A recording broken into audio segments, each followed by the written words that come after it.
cruz padeceu, desprezado morreu, e Jesus para dar-me o perdão. Eu me alegro na cruz, ela vem da cruz, para minha santificação. Se eu amo a mensagem da cruz, é morrer, eu a vou proclamar. Levarei também minha cruz, é coroa a trocar. Eu aqui com Jesus, a vergonha da cruz, quero sempre levar e sofrer. Ele vem me buscar e com ele no lar, uma página glória de ter. Se eu amo a mensagem da cruz, é morrer, eu a vou proclamar. Levarei ante minha cruz, é coroa a trocar.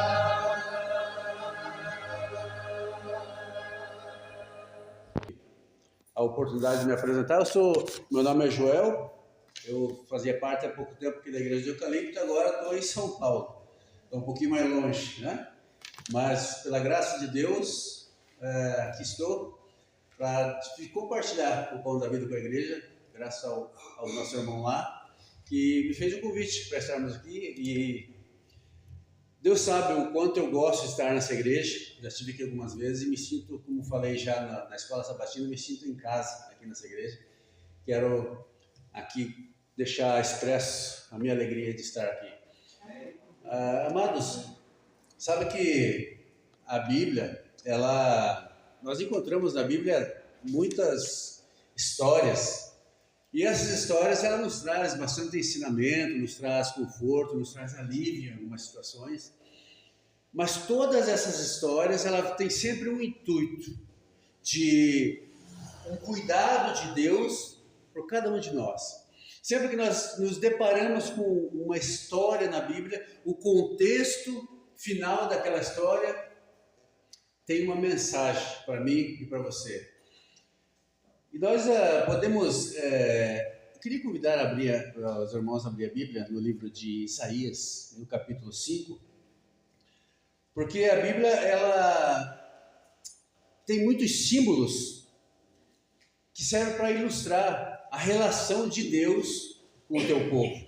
E o livro de Isaías é um livro repleto de símbolos, e esses símbolos eles têm muito a ver com a nossa vida aqui nessa terra, com a nossa esperança, com a nossa busca de salvação. Deus ele usa de uma linguagem comum para revelar grandes coisas para o seu povo, grandes coisas para mim e para você, porque Deus sabe o mundo em que nós vivemos, né? E no livro de Isaías, Deus irá aqui, nesse capítulo que nós abrimos, capítulo 5, você pode ver ali, que em cima está falando a parábola da vinha má. Deus aqui nesse capítulo, ele vai comparar o seu povo, o povo de Israel, a uma vinha. Isaías capítulo 5, no verso 1 ao 7, nós vamos fazer nossa leitura. A palavra do Senhor diz assim: agora cantarei ao meu amado, o cântico do meu amado a respeito da sua vinha. O meu amado teve uma vinha num outeiro fertilíssimo, sachou-a, limpou-a das pedras e plantou de vides escolhidas. Edificou no meio dela uma torre e também abriu um lagar. Ele esperava que desse uvas boas, mas deu uvas bravas. Agora, pois, ó moradores de Jerusalém e homens de toda Judá, julgai, vós, peço entre mim e a minha vinha. Que mais se podia fazer ainda a minha vinha que eu não lhe tenha feito? E como esperando eu que desse uvas boas, veio a produzir uvas bravas. Agora, pois, vos farei saber que pretendo fazer a minha vinha. Tirarei a sua sebe, para que a vinha sirva de pasto, e derribarei os seus muros, para que seja pisada. Torná-lo-ei deserto. Não será podada nem sachada, mas crescerão nela espinheiros e abrolhos, as nuvens darei ordem para que não derrame chuva sobre ela. Porque a vinha do Senhor dos Exércitos é a casa de Israel, e os homens de Judá são a planta dileta do Senhor. Este desejou que exercesse juízo, e eis aí quebrantamento da lei, justiça, e eis aí o clamor. E uma cultura aqui familiarizada, uma cultura familiarizada com a agricultura, Deus ele não poderia ser mais claro em relação àquilo que ele esperava do seu povo, aquilo que ele esperava do povo de Israel, as expectativas que Deus criou sobre o povo que professa a fé nele e que ele tanto ajudou. Nós podemos ver na Bíblia, no decorrer da Bíblia, Deus está sempre ali, de alguma forma, socorrendo o povo. E agora Deus, com tristeza eu imagino, ele fala essas palavras e compara o povo de Israel a uma vinha que produziu maus frutos, a uma vinha que produziu uvas bravas, uvas amargas, frutos que não eram os frutos que ele esperava. Ele cuidou, ele escolheu a melhor semente, ele fez um lagar, ele deu todas as condições para que o povo de Israel fosse um povo que agradasse ao Senhor, para que o povo que ele escolheu para ele fosse um povo que honrasse o nome dele, e mais do que isso, que fosse testemunho de tudo que Deus havia feito por eles. No entanto, Deus com tristeza diz que aquele povo que ele tanto esperava, que ele tinha uma grande expectativa por aquele povo, agora produziu maus frutos, produziu uvas amargas, e Deus de uma forma se frustra com o resultado daquela vinha que ele preparou com tanta expectativa para aquele povo. E agora Deus, ele aqui está reforçando, nesse texto que nós lemos, ele reforça todos os cuidados, todo o passo a passo que ele teve, desde o plantio, espiritualmente falando, até o momento em que aquela parreira ou aquela árvore frutífera, que são o povo de Israel, começou agora a produzir frutos, e Deus estava expectante para ver que frutos sairiam dali, esperando uvas boas, esperando uvas doces, esperando frutos bons para o consumo, e Deus olha para o seu povo, produzindo uvas amargas, uvas azedas. As ações de Israel estão ilustradas nesse texto que nós lemos. Os frutos intragáveis de Deus foram intragáveis para Deus, aqueles frutos maus, aqueles frutos azedos. As atitudes de Israel ofendiam um Deus que havia dado tudo para que eles pudessem, para que aquela vinha produzisse algo bom. O povo de Israel no passado somos nós hoje. Quando Deus criou o homem, e desde então, desde que o pecado entrou no mundo, o homem só o que faz é fugir de Deus. O homem só o que faz é contrariar a Deus. E Deus só o que faz parece que no papel da salvação, o papel de Deus é correr atrás do homem, e o papel do homem é fugir de Deus. Parece que o papel de Deus é orientar o homem para dar bons frutos, mas o papel do homem parece que é sempre estar fazendo aquilo contrário à vontade de Deus.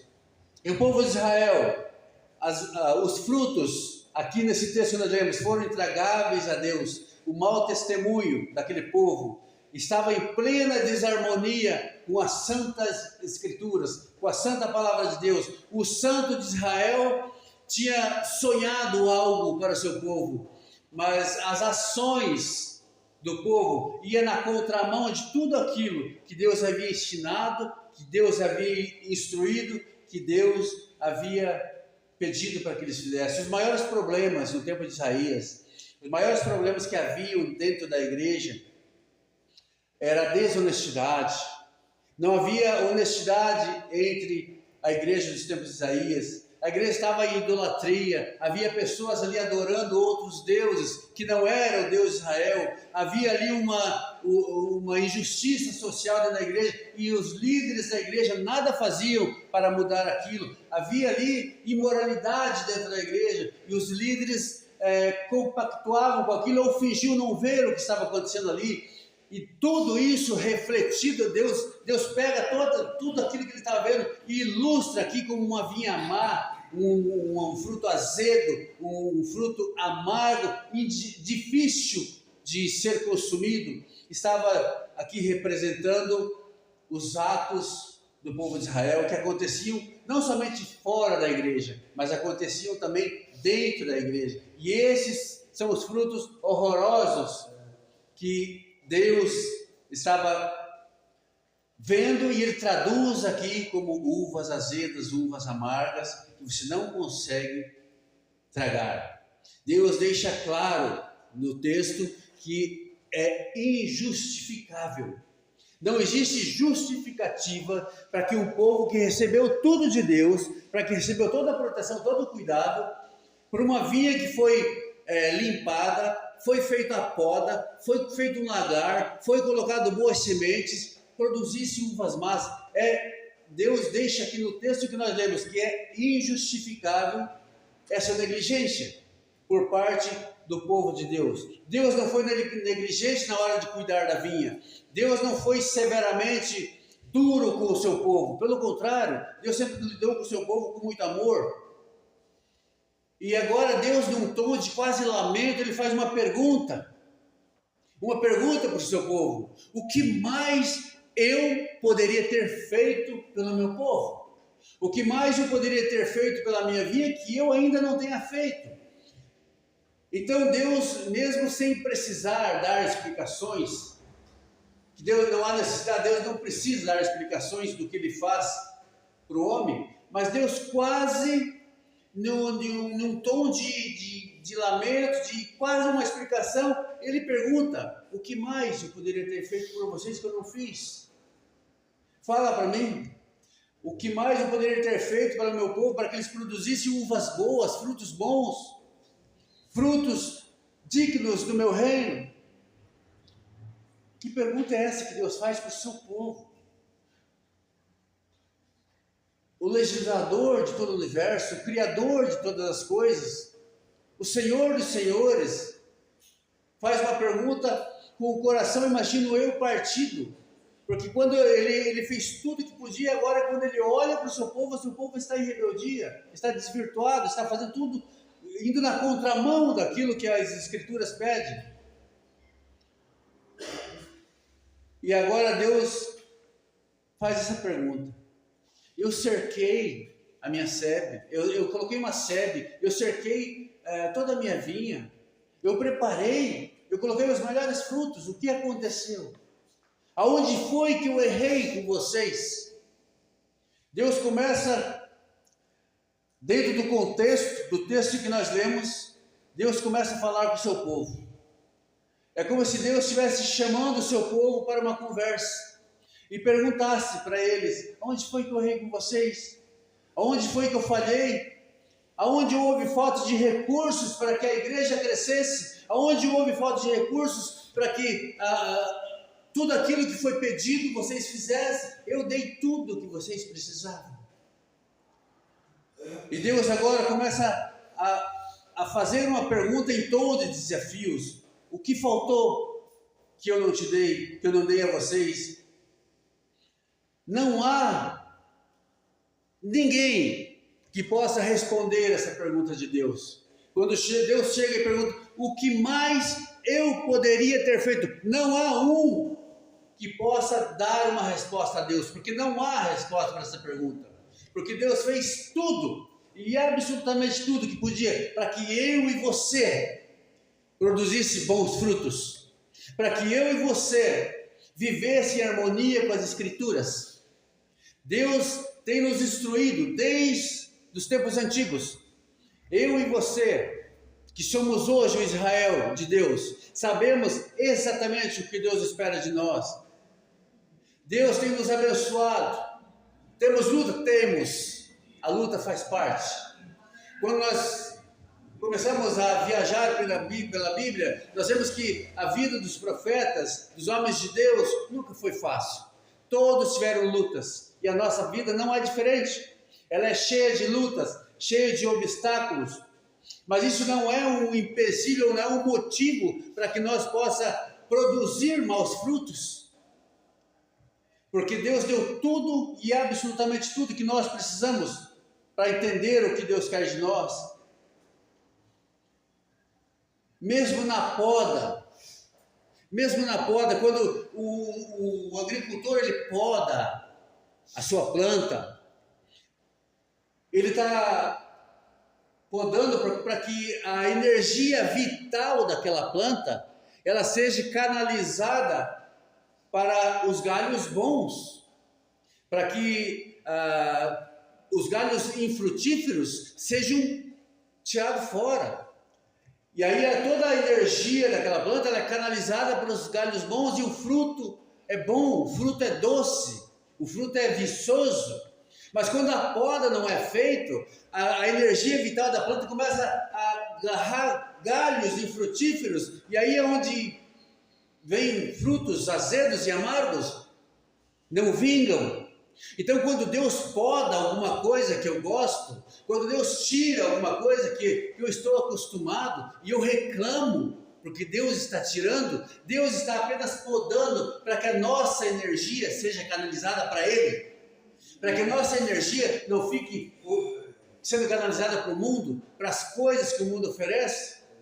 Então Deus poda a mim, Deus poda a você, porque Ele quer e Ele deseja ver você no céu. Para que isso aconteça, a tua energia, a minha energia tem que ser canalizada para Ele, porque não há salvação se não for em Cristo Jesus. E Deus está preocupado com a vinha dele, que sou eu e é cada um de vocês. Ele quer que vocês, Ele quer que eu, Ele quer que nós, Ele quer que todo aquele que professa e fé em Jesus Cristo produza frutos dignos do reino. Frutos que possam servir de exemplo para aqueles que ainda não experimentaram do que você já experimentou.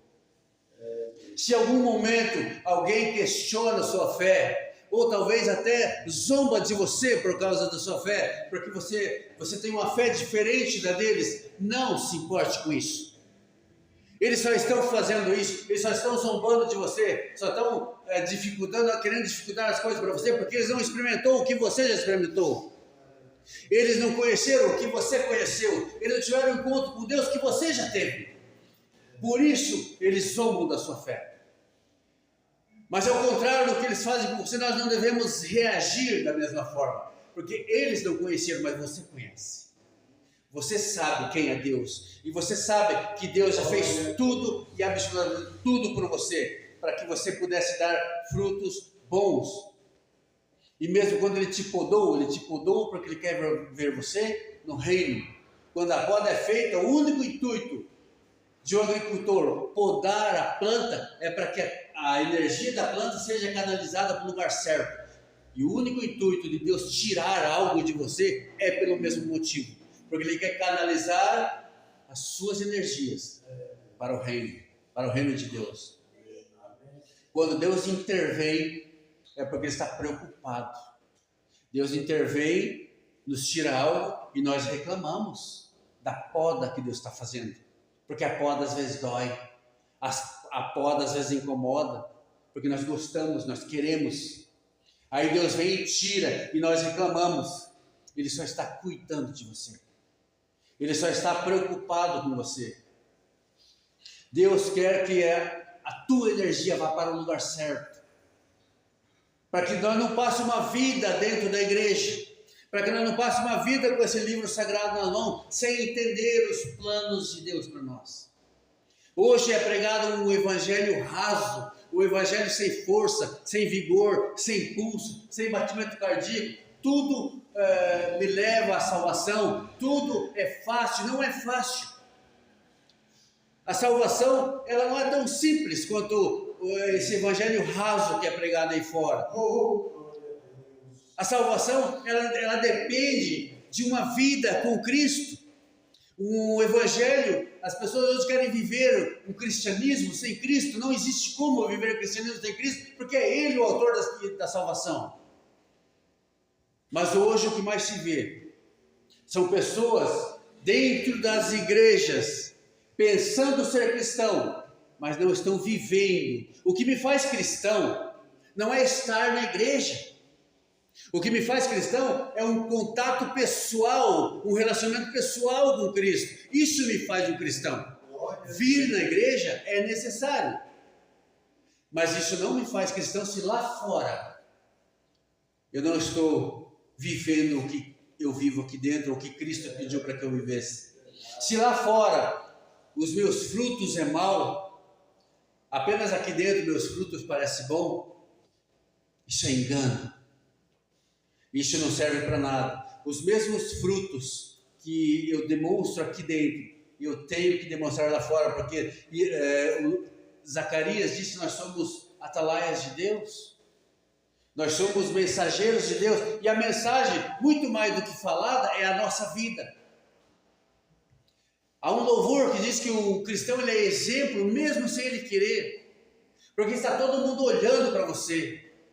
Está todo mundo prestando atenção no que você faz. Olha lá, ó o Joel lá, ó. Ele é adventista.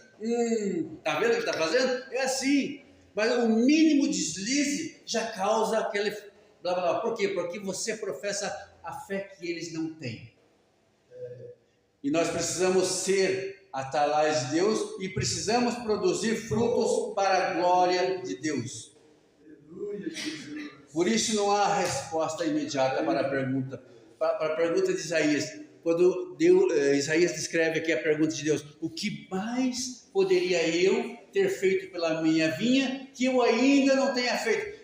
Não existe resposta imediata para essa pergunta, mas essa resposta seria dada. A resposta para essa pergunta seria dada séculos depois pelo próprio Jesus.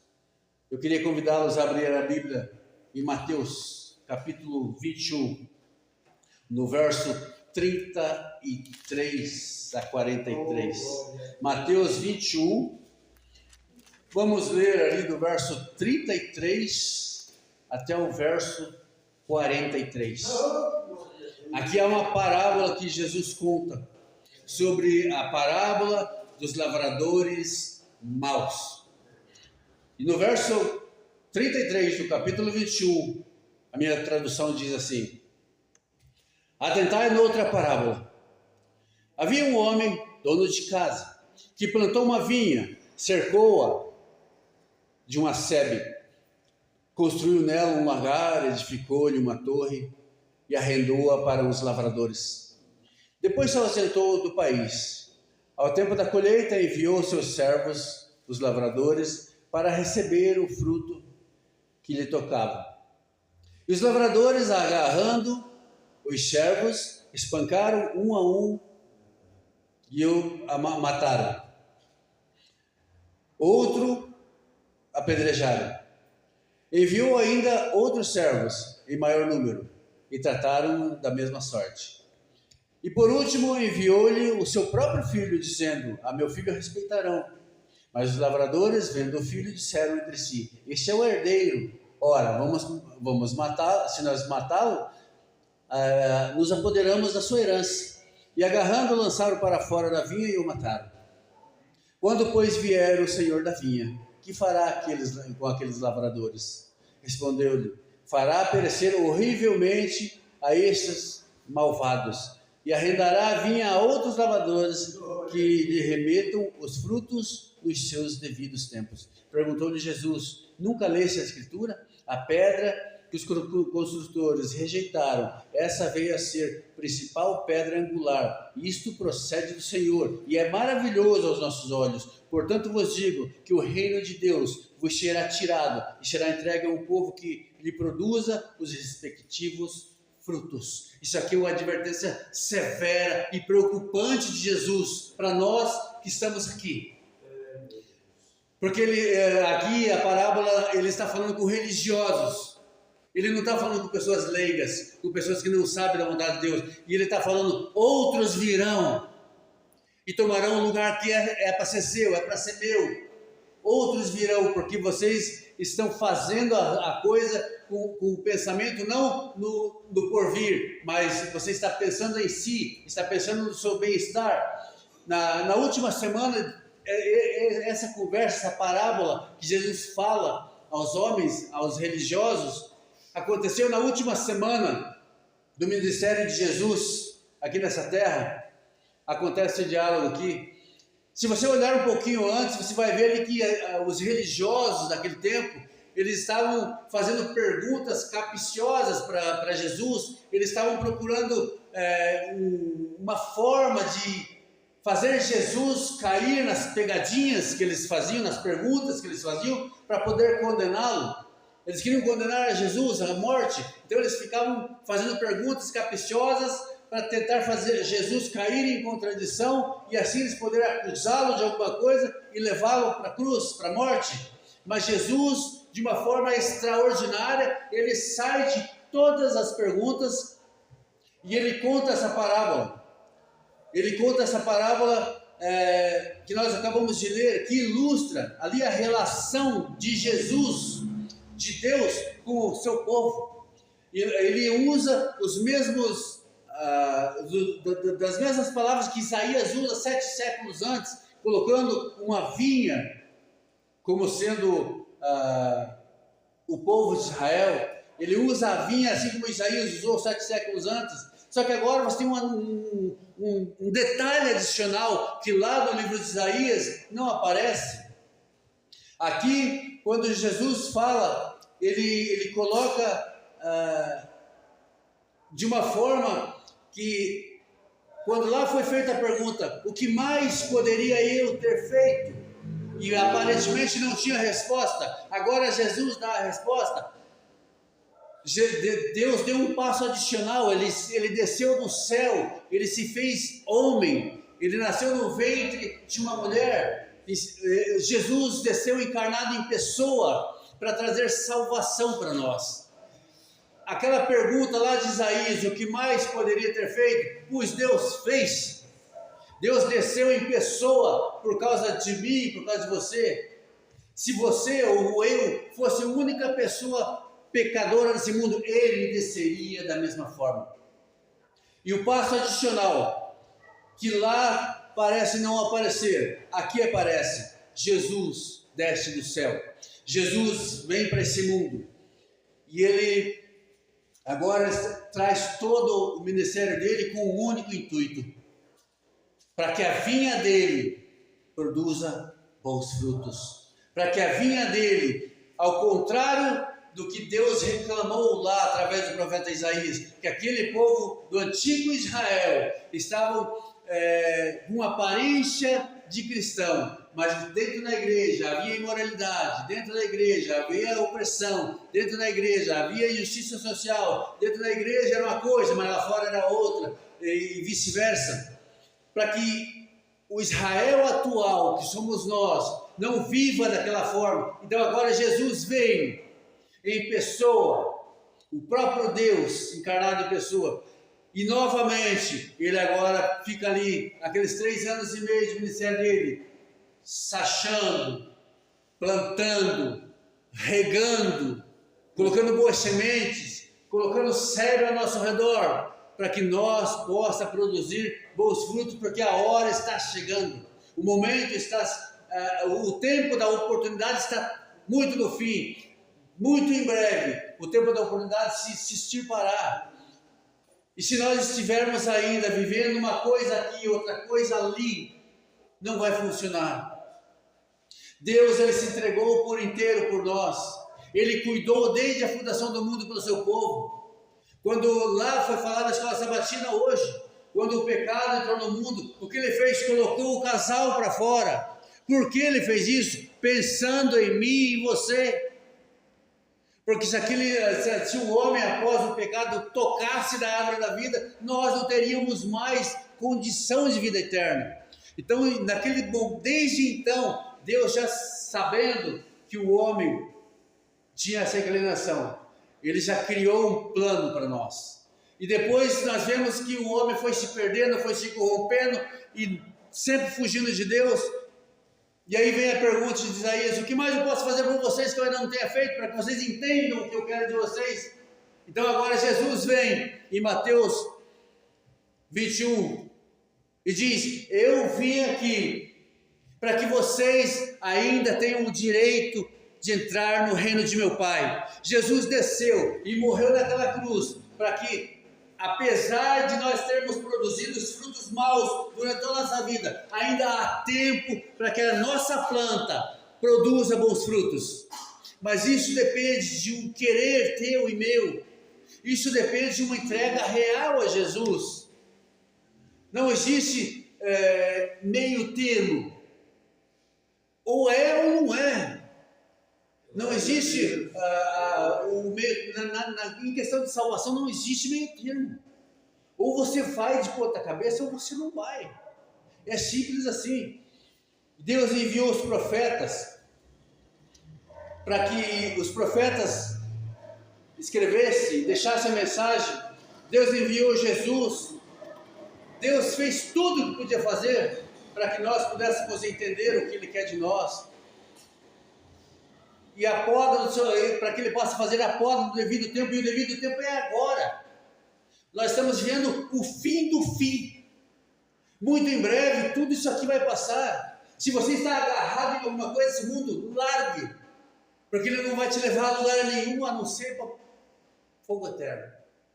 Se ainda há alguma coisa que estamos apegados, que eu estou apegado, que você está apegado, abandone em nome de Jesus. Deixa Deus fazer a poda.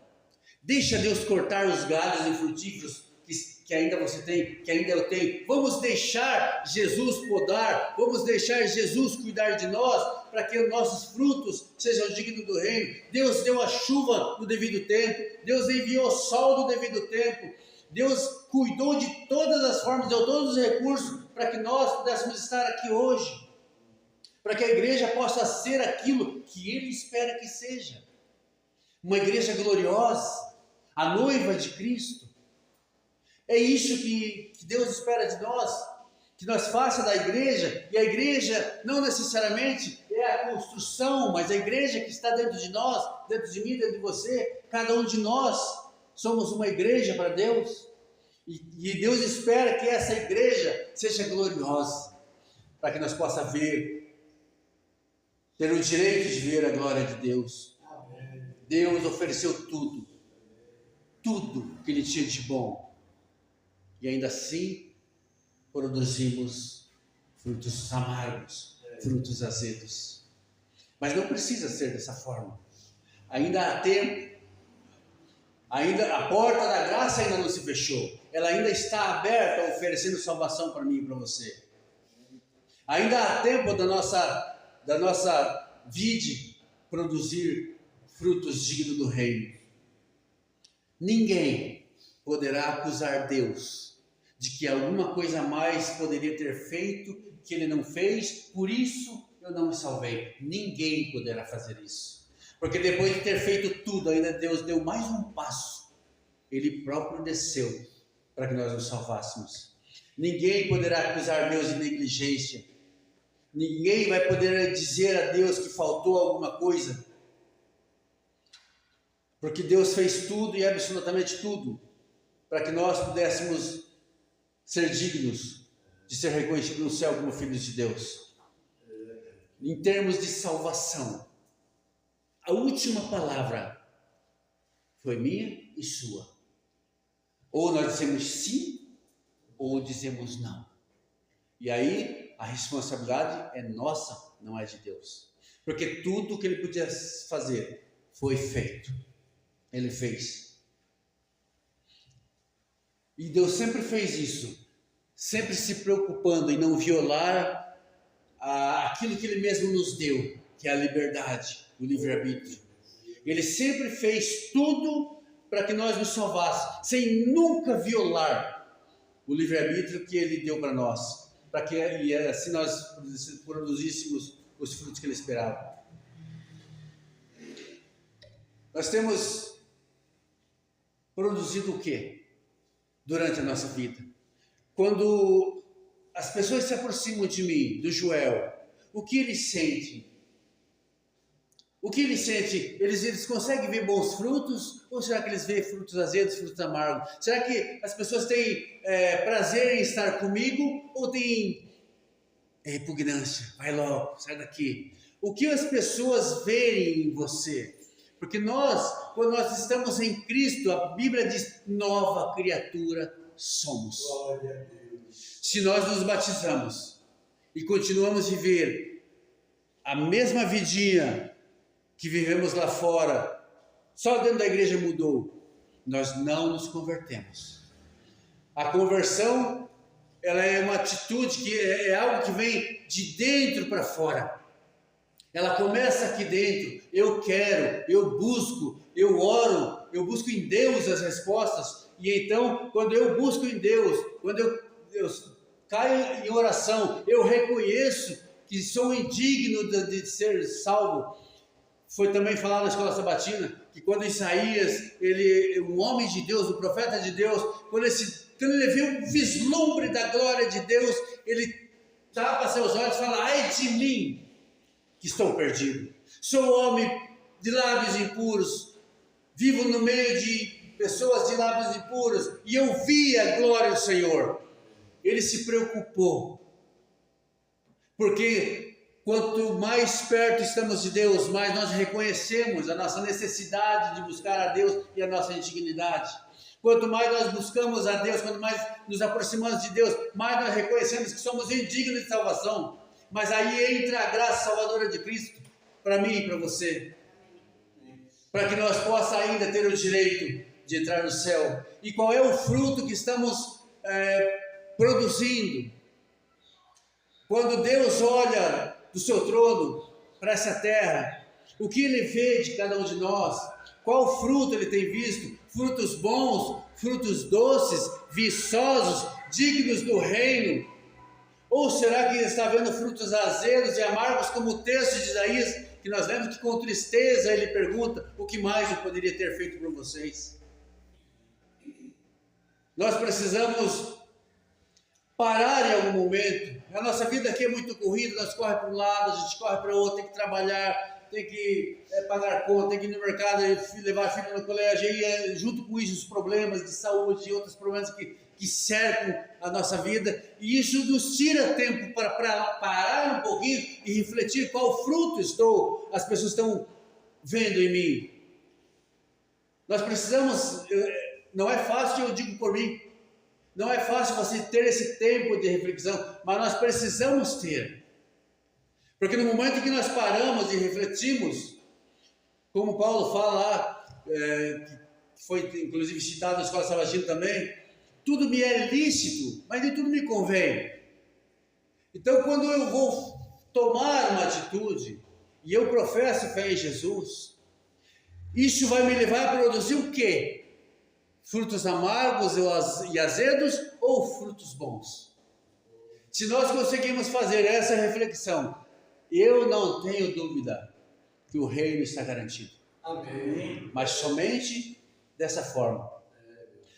A única forma de nós produzirmos esses frutos é joelho no chão, é oração, para que nós possa ser reconhecido, tudo que nós fizermos aqui possa ser reconhecido no céu, para que nós possamos ser atalaia de Deus, mensageiro de Deus e dar frutos agradáveis ao Senhor.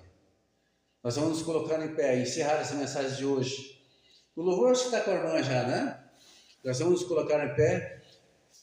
Cristo vem logo. Ele está às portas, muito em breve. Todo o sofrimento que você está passando agora, que eu passo, que as pessoas passam, todo o sofrimento está chegando ao fim, porque Deus já cuidou da nossa vinha, Deus já plantou, Deus já cercou, e agora daqui para frente é só produzir os frutos dignos do reino e ser dignos de entrarmos no céu e viver uma vida com Ele. Em nome de Jesus, que Deus abençoe cada um, cada pessoa, em nome de Jesus. Amém. Glória a Deus.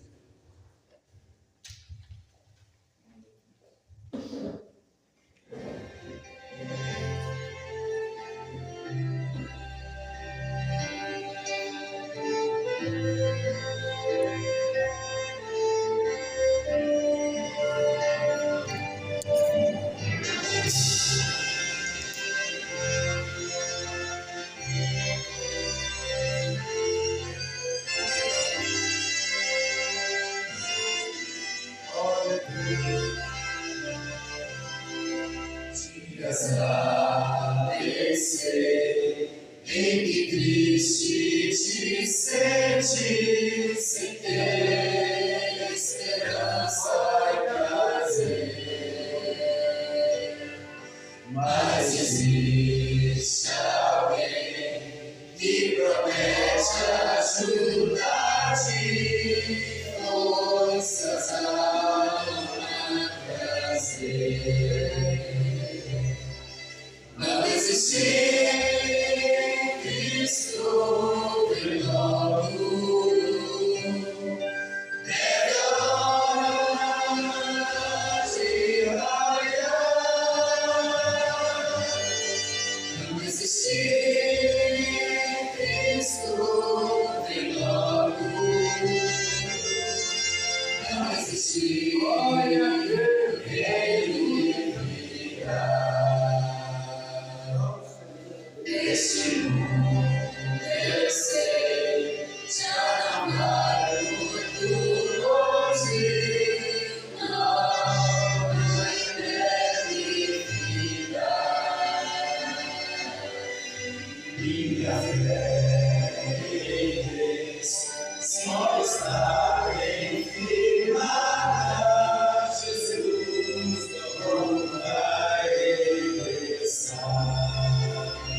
Nosso bondoso Deus, maravilhoso Pai que estás no céu, mais uma vez entramos na Tua presença com nossas orações, penetrando o santo do santo do Seu trono, para que nós possamos, ó Deus, colocar diante do Senhor tudo que aqui foi estudado, foi lido em Sua palavra, ó Deus.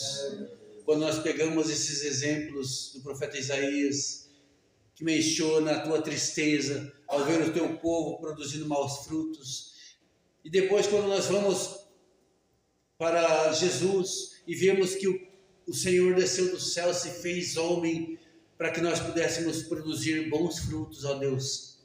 Nós queremos, Pai, nesse momento, nos colocar em Suas mãos, para que o Senhor faça a poda que precisa ser feito, para que os galhos infrutíferos de nossa vida seja cortado e lançado fora, que fique em nós somente aquilo que é bom, aquilo que é santo, aquilo que é justo, aquilo que é agradável, aquilo que é de agrado ao Senhor e que agrada ao Teu Santo Espírito. Que isso faça parte de nós, mas que as coisas que entristecem o Teu Espírito seja extirpado, seja podado de nós, para que nós possamos produzir, Senhor, os frutos dignos do Teu reino. Amém. Que essa palavra lida aqui, Deus, não fique apenas no falar, mas que se torne uma prática em nossa vida. Que nós possamos, ó Deus, mesmo em meio a tantas lutas e dificuldades, produzir os frutos que o Senhor espera de nós.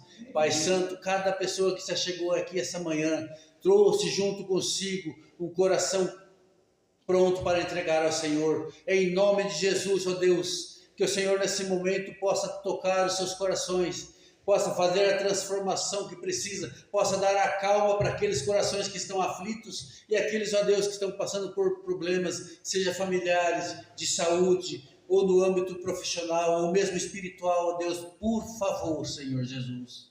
Nós clamamos por essas pessoas, clamamos por nós também, clamamos por essa igreja do Gralha Azul, que essa igreja, Deus, possa produzir frutos dignos do reino e que toda esse bairro, as pessoas que cercam essa igreja, possam ver que essa igreja tem um propósito nesse lugar, que é levar a mensagem pura do Evangelho.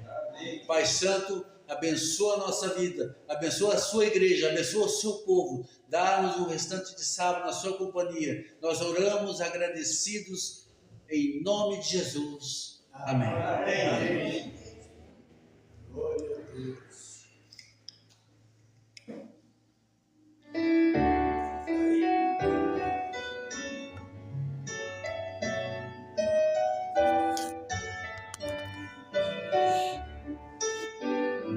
Ao sair deste santo lugar, onde ouvi a palavra de Deus, onde vi adorar o meu paz, e o céu